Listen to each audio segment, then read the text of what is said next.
Coming up on New Day at Arirang, South Korea's first homegrown space rocket, Nuri, is scheduled to finally blast off for the second time on Tuesday.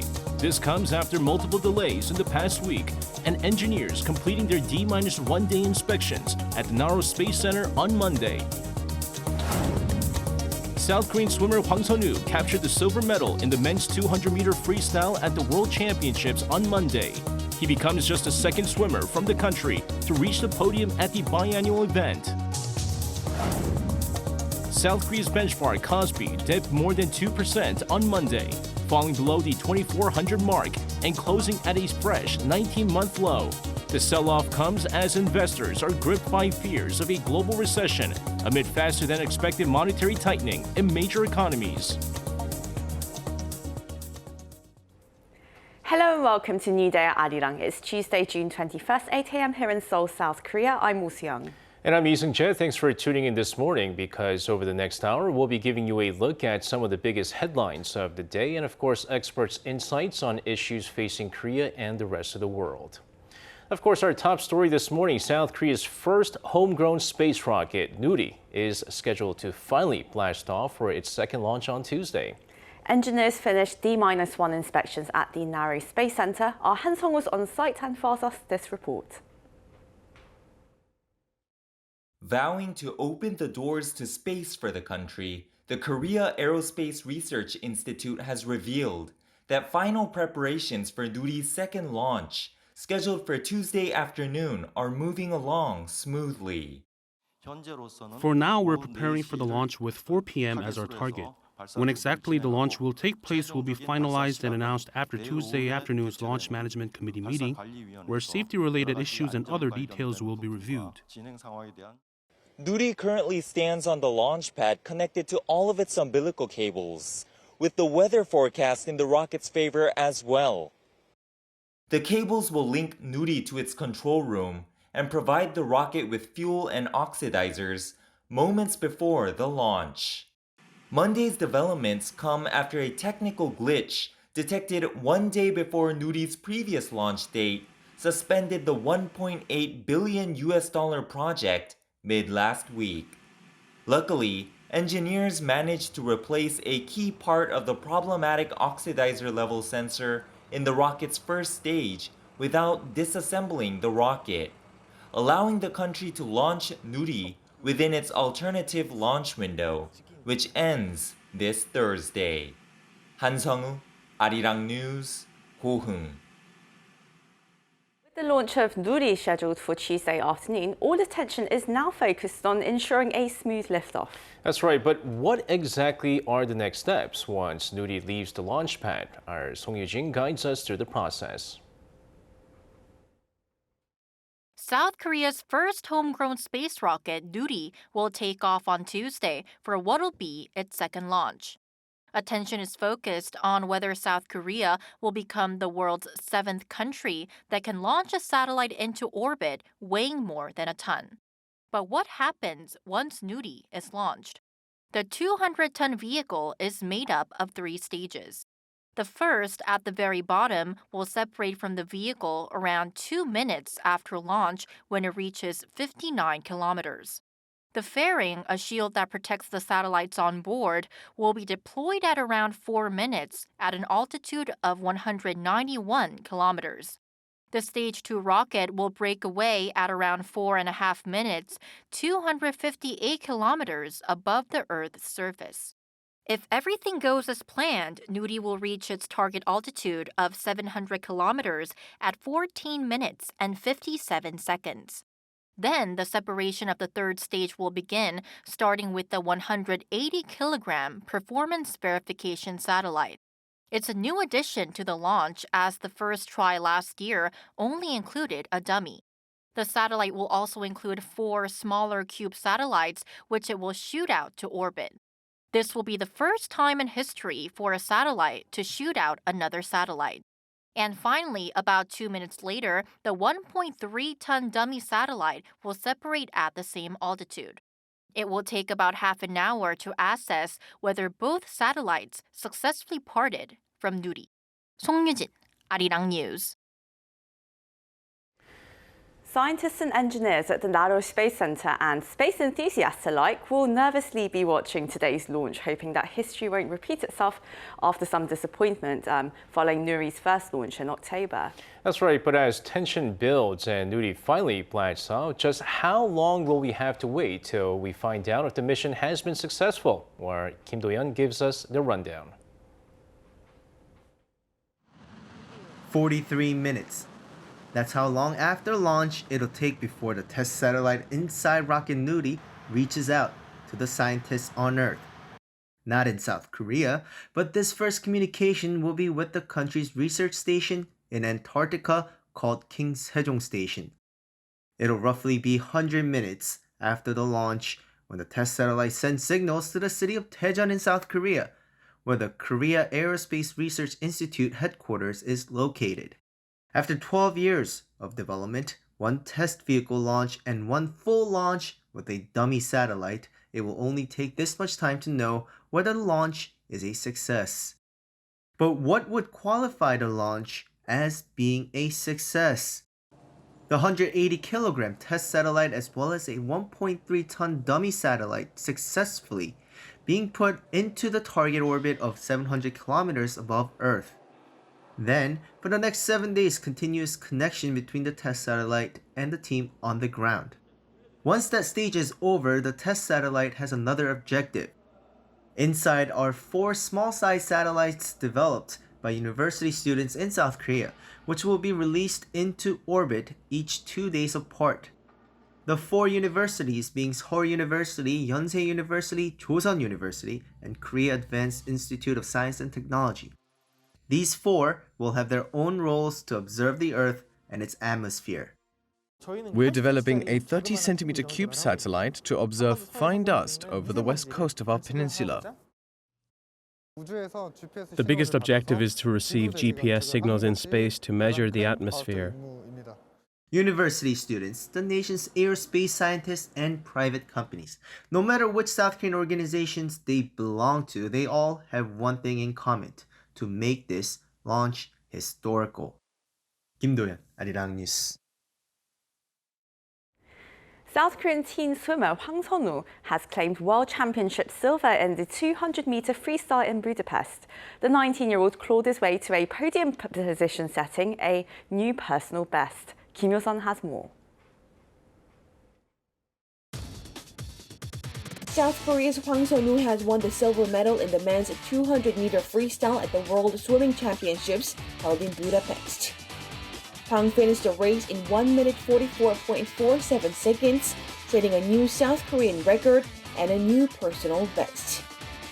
The 19-year-old swimmer finished second, with 1.26 seconds behind Romania's David Popovici.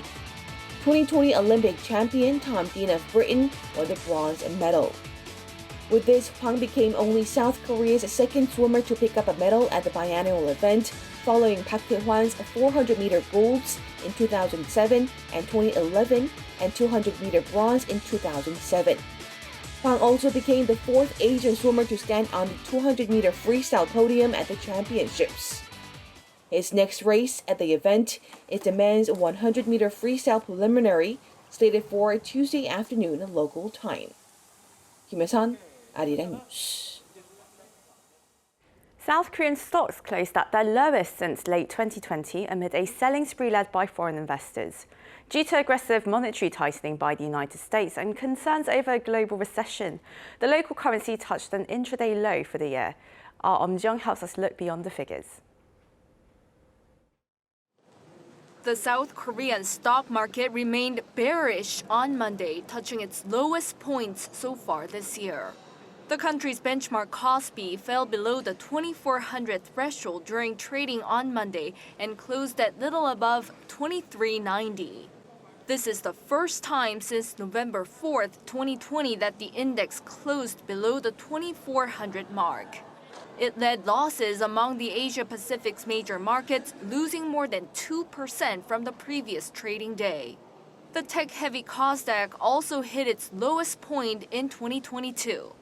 It opened at around 804 on Monday, up roughly 0.7% higher from Friday, but it headed downward.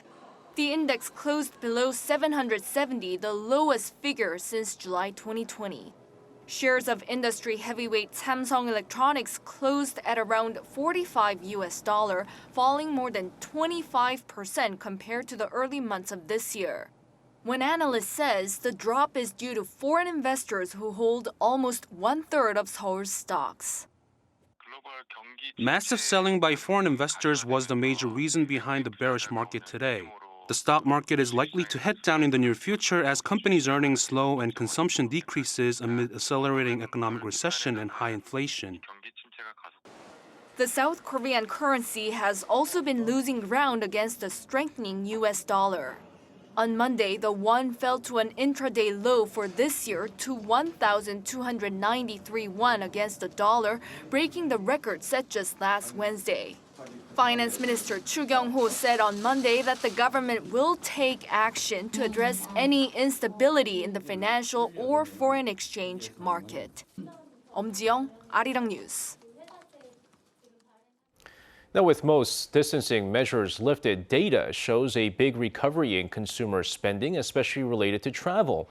But that could soon be reversed with spiking prices and rising interest rates causing mortgage payments to go up. Here's Kim Ji-yeon with a breakdown of the digits.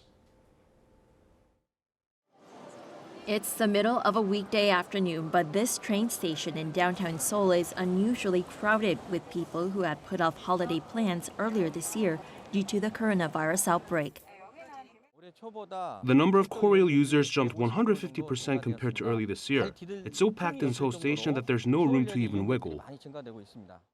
According to the Credit Finance Association, credit card transactions in the month of April have jumped 11% compared to the same period last year to more than $70 billion. In particular, transportation-related spending has spiked nearly 70% on year to around $838 million. Contactless payment systems are now increasingly becoming the norm, apart from among senior citizens, contributing to a revitalization of consumer spending. Disposable income has climbed nearly 9% per person compared to a year earlier, but the Bank of Korea warns that consumer spending could deteriorate in the near future due to high inflation and high interest rates.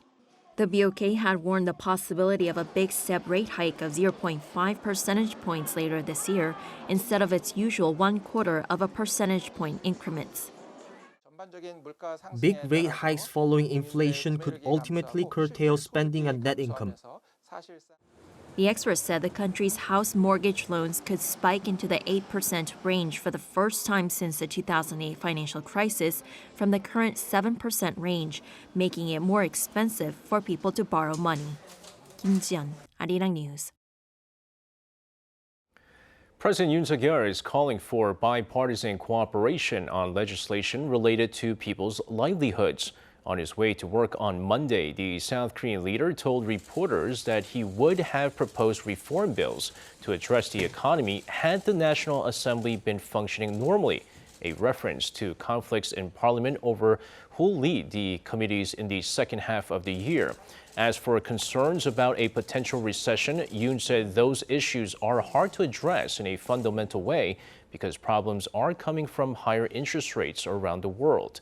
Meeting with senior aides, the president ordered officials to review the rules on housing leases.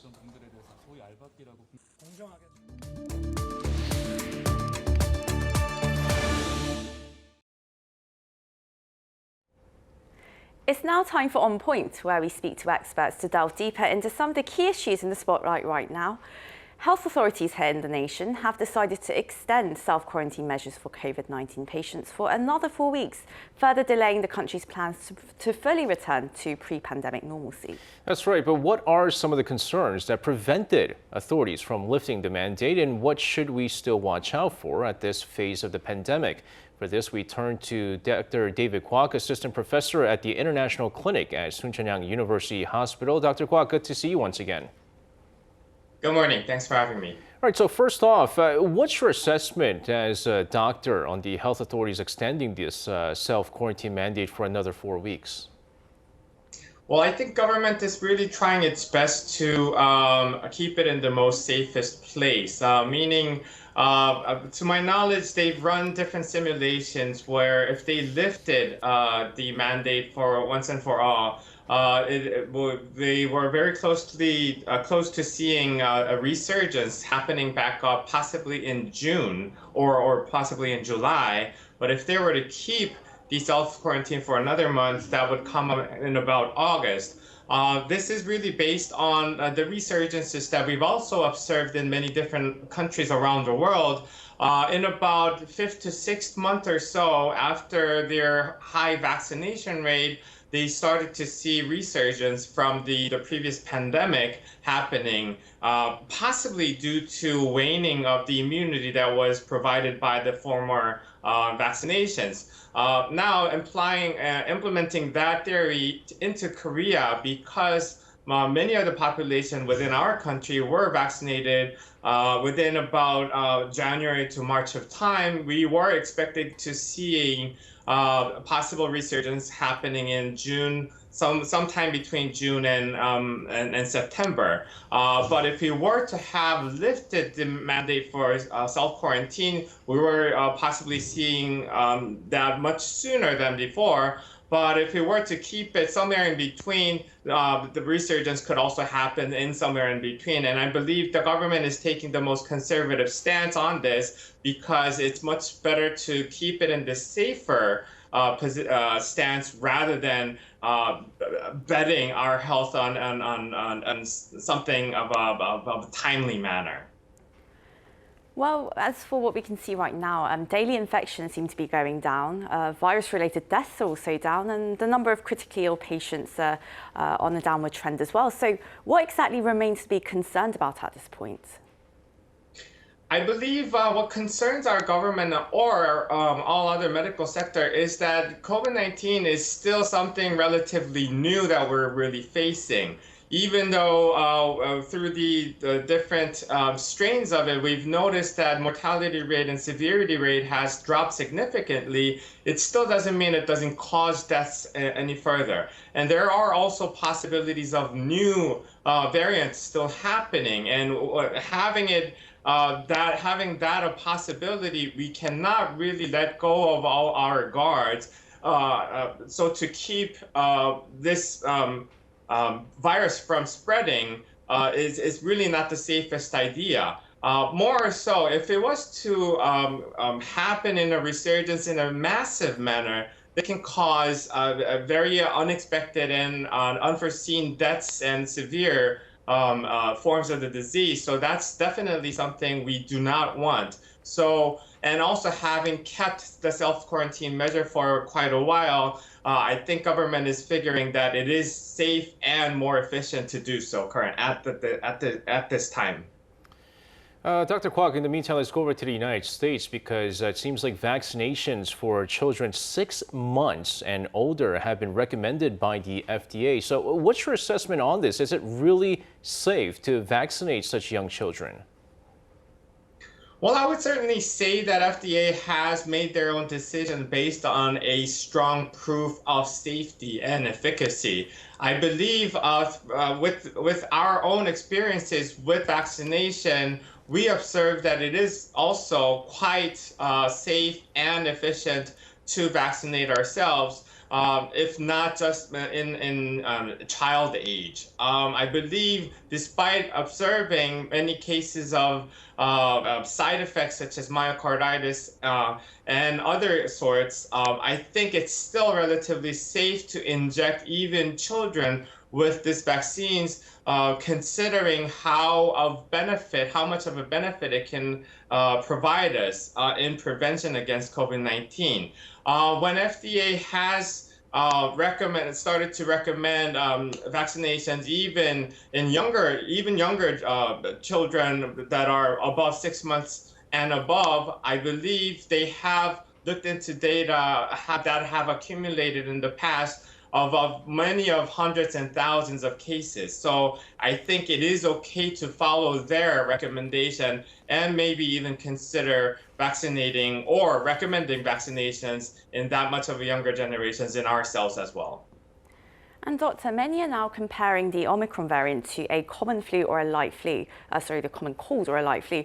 Do you have actual figures as to how many people get the flu each year and succumb to the flu so that we can make some kind of comparison?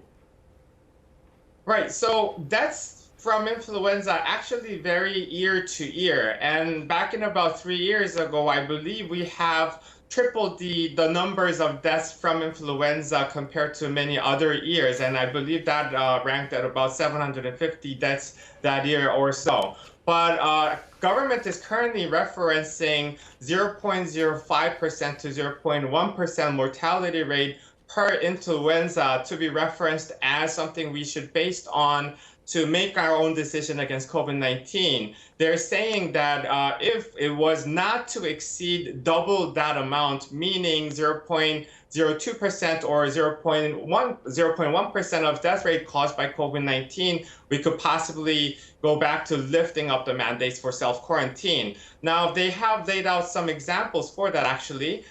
So the weekly numbers or daily death totals from COVID-19 should not exceed 20. We're currently seeing that today, from yesterday, that we've only faced about 10 deaths. And also back in May of time, we had about 0.07% of death rate from COVID-19, which in comparison to that caused by influenza, we were in the category of being very comparable, having death cases from COVID-19. So I think we're headed towards the smooth transitioning to considering the Omicron variant and also COVID-19 to be somewhat manageable, such as in the case of influenza. But we'd have to observe a couple more months or even a little bit more to really feel ourselves safe in the place to do so. Right, except for the fact that, of course, the flu or the cold doesn't have long-term symptoms that you would kind of see in some COVID-19 patients as well. Nevertheless, Dr. Kwok, thank you very much for your insights again and looking forward to speaking with you. Thanks for having me. And that wraps up the first half of New Day at Arirang. But stick around. Coming up next, Chief of the Diplomatic Mission of Ecuador in South Korea joins us live in the studio during Global Insight. We'll get a look at the diplomatic ties between the two countries and more. So we'll be back in just a moment.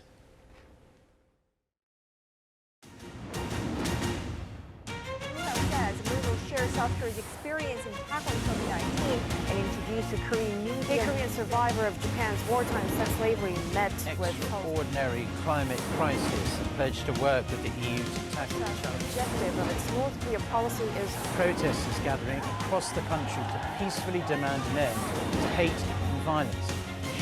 Arirang, what matters?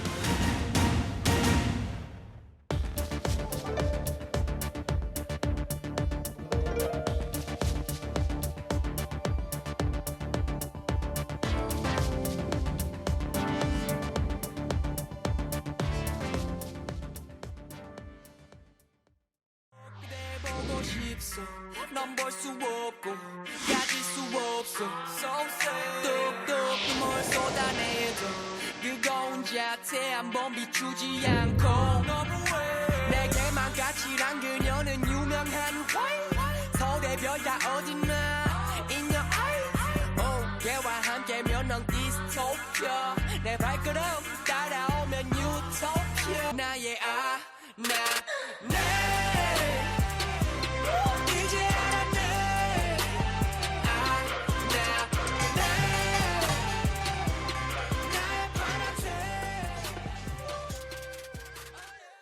I feel so good right now. Maybe I had a drink or two, but this somehow feels like it's forever.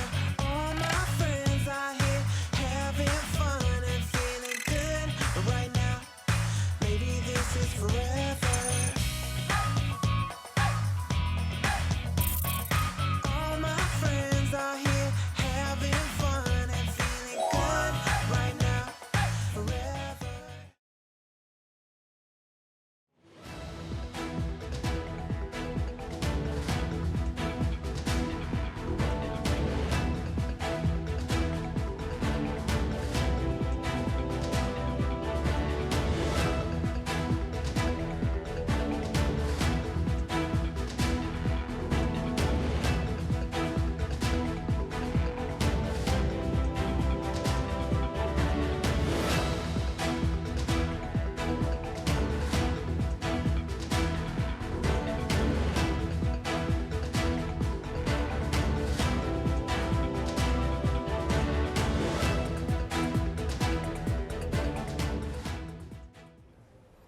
And welcome back to the second half of New Day at Arirang. South Korean Prime Minister Han Duck-soo has asked the U.S. to support South Korea's bid to host the World Expo in the southern port city of Busan for 2030.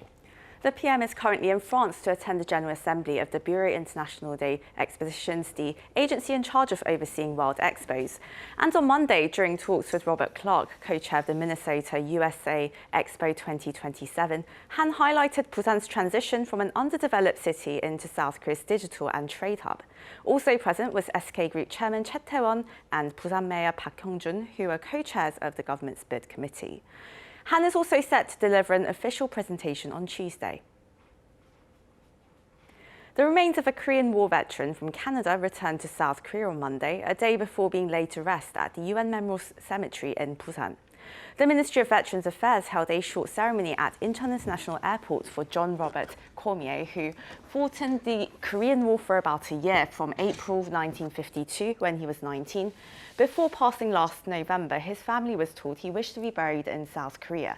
This is the 14th time the remains of a Korean War veteran has been brought back to Korea from their home country.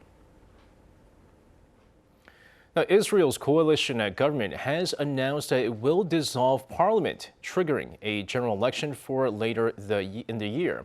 Now, a statement from the office of Prime Minister Naftali Bennett said Monday that the move comes after attempts to stabilize the coalition have been exhausted. It added a bill would be submitted to Parliament sometime next week, and once passed, Foreign Minister Yair Lapid will take over from Bennett as Prime Minister, in line with an agreement struck last year.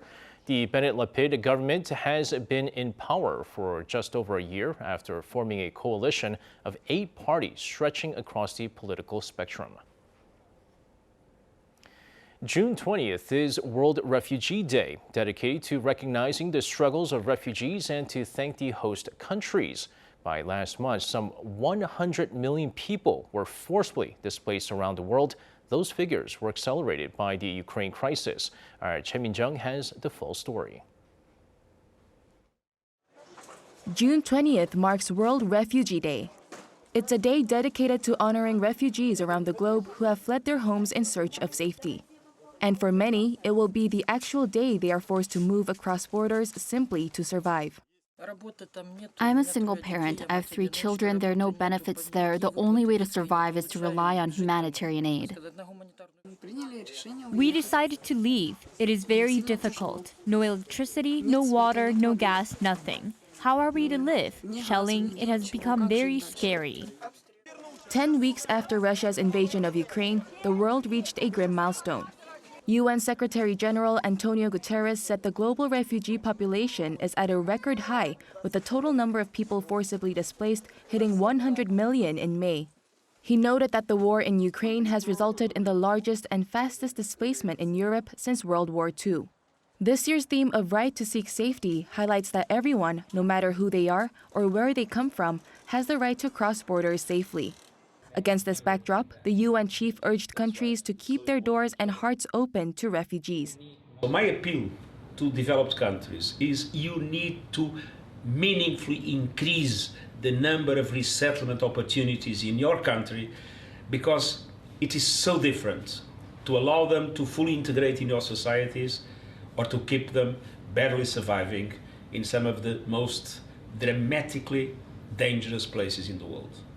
Watchers say countries worldwide must step up efforts to help refugees, as the cultural and economic assets that they provide will ultimately benefit society as a whole. Choi Min-jung, Arirang News.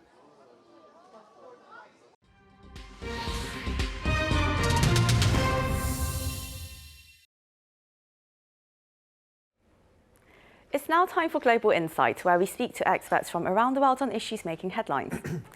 Now, South Korea has been aiming to diversify trade links amid supply chain shocks since last year, delivering a blow to the resource-poor, trade-dependent country. As Seoul looks for new economic partners, it is working to relaunch talks on a free trade agreement with Ecuador, exploring ways to work more closely in terms of supply chains, as well as key strategic sectors.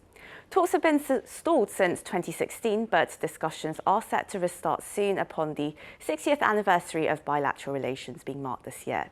To discuss the deepening trade and diplomatic ties between the two countries in the face of numerous geopolitical challenges, we're joined in the studio by Johnny Reynoso Vasquez, His Excellency Chief of the Diplomatic Mission of Ecuador in South Korea. Very warm welcome to you. Thank you so much for joining us this morning. Good morning. It's a pleasure for me to be here, and thank you so much for this interview in Arirang. Oh, it's our pleasure, and thank you again. And we have quite a number of questions to ask you this morning. And the global economy, it's been going through a lot in recent years. The supply chain disturbances that we've seen, also economies everywhere are still reeling from the effect of the impact of the COVID-19 pandemic. So against this backdrop, what significance does the free trade agreement negotiations between South Korea and Ecuador have at this point? As you know, Korea and Ecuador has a complementary economies. So with this FTA, because CECA is an FTA, we hope that we can increase these trade and commercial relations between Ecuador and Korea. You have the technology, and we have the natural resources, the supplies, and even the logistics for improve the commerce between the two countries. So I think it's a win-to-win relation. This FTA, it's not only for the ways of the prices of the products, but also for the framework of cooperation and even phytosanitary issues and matters. So I think with this agreement that we will sign in the near future, we can complement our economies and improve this bilateral relation that we already have between Ecuador and Korea. Because as I say, those are complementary economies. We have the natural resources, you have the technology. So I think it's a perfect match, and it's a win-to-win relation. Right, and once it goes into effect, then what kind of goods and services are South Korean and Ecuadorian consumers, what kind of services and goods are they going to be able to enjoy? As you know, in Ecuador, we have a high quality of products. We have, for example, the best roses in the world. We have one of the most delicious and big, and of course, high quality shrimps and products like cacao, mango, bananas. I mean, any kind of fruits that we can distribute around the world. But the problem is that when you don't have an FTA, you have different prices instead of the other countries that already have this kind of agreements. So in that order, after we finish these negotiations with the FTA, we hope that we can reduce the prices of the Ecuadorian products in the Korean market. So in that order, we can bring more products here. You can enjoy more fruits, more quality of products like, for example, roses, cacao, chocolate, coffee, for example, and we can have these high quality products in the Korean market. But not just this. You know, this FTA is not an opportunity just for Ecuador. I think it's an opportunity for Latin America, because Korea can find in Ecuador a door open for Latin America, not just for the products, but also for the logistics. Ecuador is located in very strategic region in South America. So we could be the host of the logistics for the Korean products. For example, Korea can send the products, the technology to Ecuador, and from Ecuador we can distribute these products to the rest of Latin America and even United States. So I think this CECA, as we call this FTA, it could be a good opportunity not just for Ecuador, but also for Korea in terms of logistics too. As I said, the areas of cooperation are very big. I'm not talking just about products and natural resources, but also technology and also knowledge exchange. We can, for example, increase the film industry, the technology, for example, software or hardware also we can exchange. So I think this FTA will be a good opportunity to do that. Right, and as you said, it could really be a gateway to the rest of Latin America, yes, as well as North America as well. Yeah. And when do you think this deal is really going to be concluded after 6 years of having talks stalled? Yes, we hope that this agreement will be done at the end of this year. We hope to have the final draft on December of this year. I have to tell you that in July of this year, in the next month, we will have the 6th round of negotiations. In total are 9 rounds of negotiations, so we will have in the first week of July the 6th round. So experts and of course the team of Ecuador and the team of Korea will have a meeting here in Seoul during that week. So we will end the 6th round of negotiations, and we will continue with the rest of negotiations in the following months. So I hope to have the final draft of this agreement for the end of this year. Right, and you mentioned win-win partnerships, Yeah. and well, as you mentioned, with South Korea having the sort of infrastructure and Ecuador having natural resources, what kind of partnerships do you see the two sides striking up when this deal is implemented? You know, the bilateral relation between Ecuador and Korea has a long tradition of cooperation.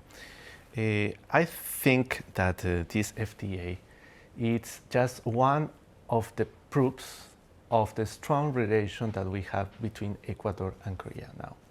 Because I have to mention something, not just in the framework of the commercial relation, but also in the framework of the bilateral relation themselves.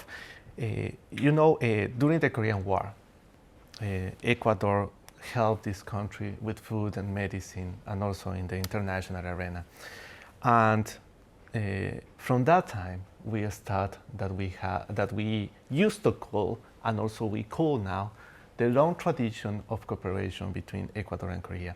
So also it was demonstrated during the pandemic, because as you know, in 2020, my country was one of the most affected countries in Latin America, not just for the pandemics, but also for the economic crisis that we had in that time. So in that time, Korea was the number 4 country who gave us and provided us non-refundable cooperation. So it is part of this proof of this long tradition of cooperation between Ecuador and Korea.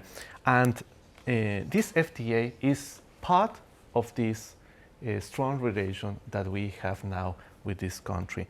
So when we talk about to bring the products of Ecuador here, or to take the products of Korea to Ecuador, we are also increasing this relation between both countries. The technology of Korea, it's very well known in Ecuador. Most of the Ecuadorians prefer the Korean technology and the Korean products, and I think also in Korea they prefer the quality of the products of Ecuador. So I think it's something we win, you know, and I think with this agreement, and also with the rest of agreement that we are also negotiating, because we are not just focusing the commercial relation, but also in the diplomatic and bilateral. We have, for example, in the near future, in the following months or so, we will sign a legal agreement between Ecuador and Korea. So I think this is part of this relation. We hope also to have a high-level official meetings in the near future. We hope that my president, His Excellency Guillermo Lasso, could visit Korea at the end of this year, and we are working on it. I hope that with these high-level official visits, and also with these opportunities that we have, also we can increase this relation.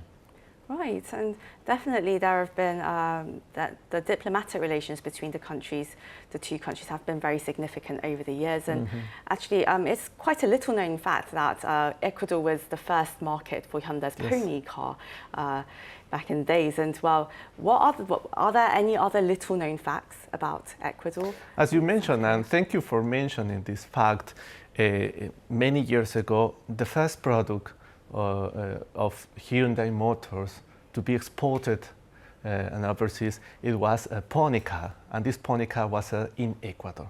Yeah, as an anecdote, I can say in the museum of Hyundai Motors, there is this car, this pony car. The first car was sent to Ecuador, so we are proud to say that, you know, this is part of this motto, or this phrase that we call this long tradition of cooperation between Ecuador and Korea.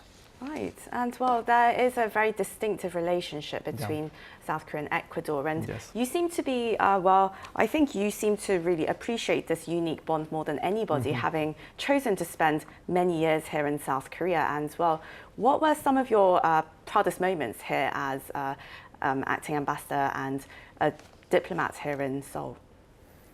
Well, Korea in my personal life and also in my professional life has been a very wonderful opportunity to serve the people. I think the most important achievement of this period leading this embassy, because it has been 3 years leading this embassy and 5 years here in Korea as a diplomat, it was serving the people in the hardest time that we had, especially in the pandemic. I remember in 2020, my country was suffering a lot during that period, as I say, not just for the pandemic, but also for the economic crisis that we had. And in that time, we obtained many refundable cooperation, and we have a lot of people. Due to this diplomatic relation between these two countries, I always appreciate the generosity of the Koreans, not just of the government of Korea, but also for the private sector, the institutions, and all the people who wanted to help us in that time. Fortunately, now in Ecuador, the things are better, especially we had, as you know, the most successful plan of vaccination in Latin America. And now my country was one of the examples of going through this pandemic, but during the hardest time, Korea was a friend for us. And in that period, we appreciate this long tradition of cooperation between these two countries. And I think it was the most important achievement that we had in that time. Also, you know, during the period as a diplomat, we have many anecdotes.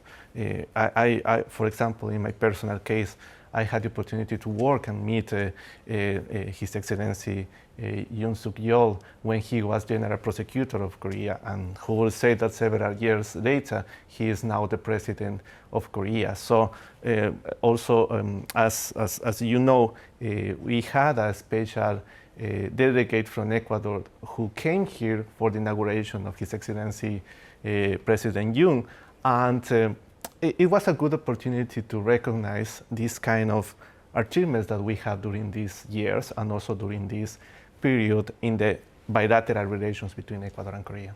Right, and if my memory is correct, I remember you got a prize from now President Yoon during his time as Prosecutor General for really cooperating with him during South Korea's very important moments in the legal arena. And well, finally, as Chief of Missions here in South Korea for Ecuador, what are some ways that you hope to see the two countries really deepen their relations as middle power countries, taking on all these very different and very challenging global uncertainties and complexities?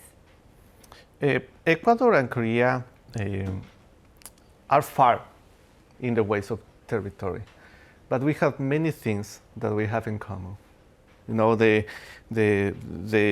attitude of the Ecuadorians are very similar of the attitude of the Koreans, and in that order, I think we have many coincidences in the way that we see the reality of the war. Korea is willing to help the war in the climate change, for example, and Ecuador is one of the examples of climate change. As you know, in Ecuador, we have many natural resources and many treasures that we are protecting now. We have Galapagos Islands, we have also the highlands in Ecuador, and also we have patrimonial cities there. So we are protecting that. And in Korea, I saw the same ideology. You are willing to protect your country, your natural resources, and also the war. And the international arena, as you know, we were selected as a non-permanent member of Security Council of UN just a few days ago for the period of 2023 and 2024. So we will start it in the next year. And Ecuador came back to the Security Council after 30 years, because the last time that we were part of the Security Council was in 1992. So in that order, Ecuador agrees with Korea in the fact that you know, we want to improve the peace in the world. and of course the peaceful settlement of disputes.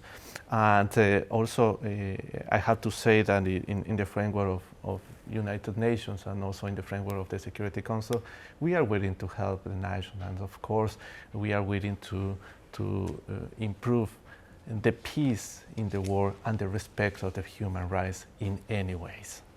Right, well, I'm afraid due to time this as well, we'll have to leave the interview, but thank you again so much for your time today, Your Excellency. Thank you so much, and warm greetings from Ecuador, from my embassy, and the best wishes to the Ecuadorian people and this wonderful country. Thank you.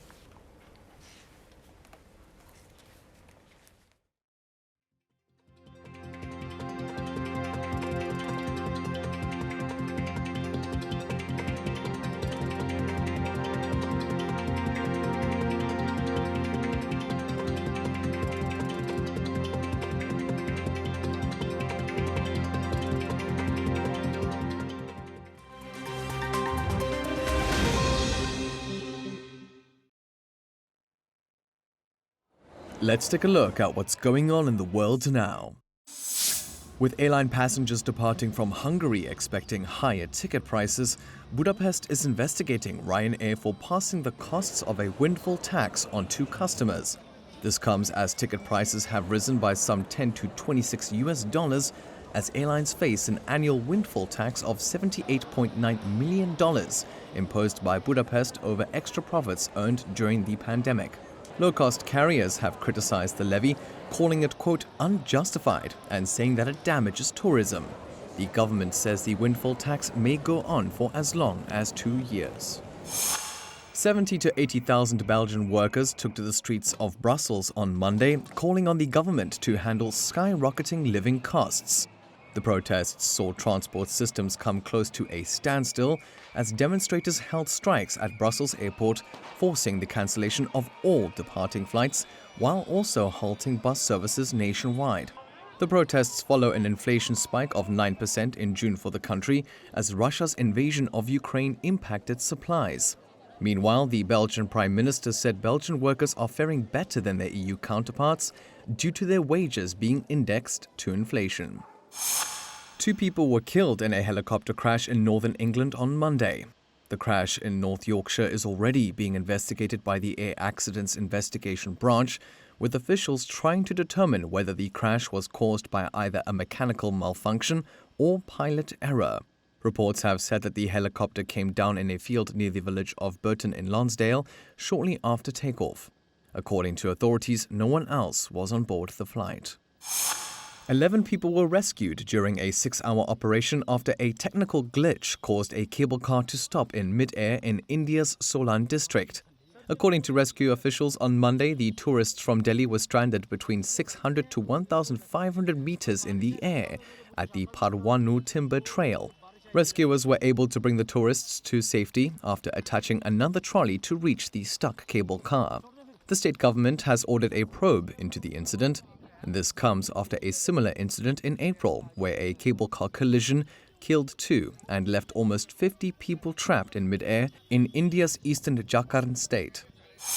Turning back to Belgium, as authorities have returned a gold-capped tooth of the Congolese independence hero Patrice Lumumba. The return was made official in a ceremony in Brussels on Monday. According to family members, the return was only made possible by taking legal action. The tooth is Lumumba's last known remains. Elected as the Democratic Republic of the Congo's first democratic president in 1960, the 35-year-old was in office for 3 months and was killed in 1961 by a firing squad, with claims that his body was dismembered and dissolved in acid. The return of the relic follows Belgium's King Philippe expressing his deepest regret earlier this month for the country's abuses of its African former colony. Matthew Ashley, Arirang News.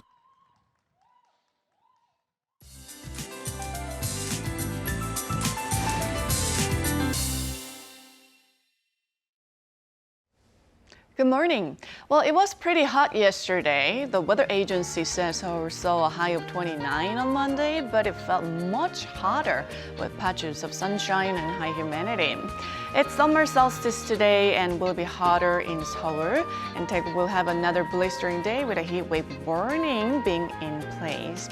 Now, a monsoonal front is dropping rain on Jeju this morning, while passing rain is in the forecast in parts of Gangwon-do and Jeollado provinces during the day. Meanwhile, weather conditions in Gohung in Jeollanam-do province, where South Korea's first homegrown space rocket Nuri will take off this afternoon, seeing cloudy skies with light winds.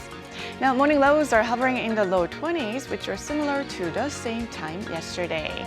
The midsummer heat expected this afternoon across Korea. Daejeon, Daegu, Gwangju all going up to 35 degrees Celsius this afternoon. Be sure to drink plenty of water, and let's all take it easy today. With that, here's a look at the weather conditions around the globe.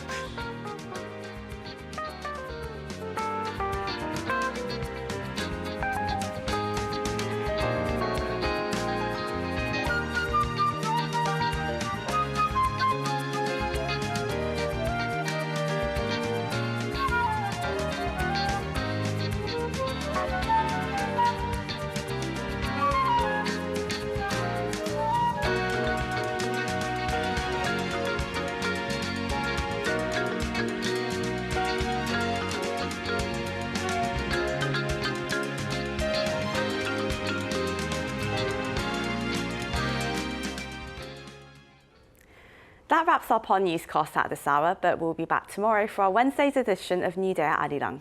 Thanks for joining us this morning, and do stick around for more updates throughout the day. Have a great rest of your day wherever you are, and as always, take care.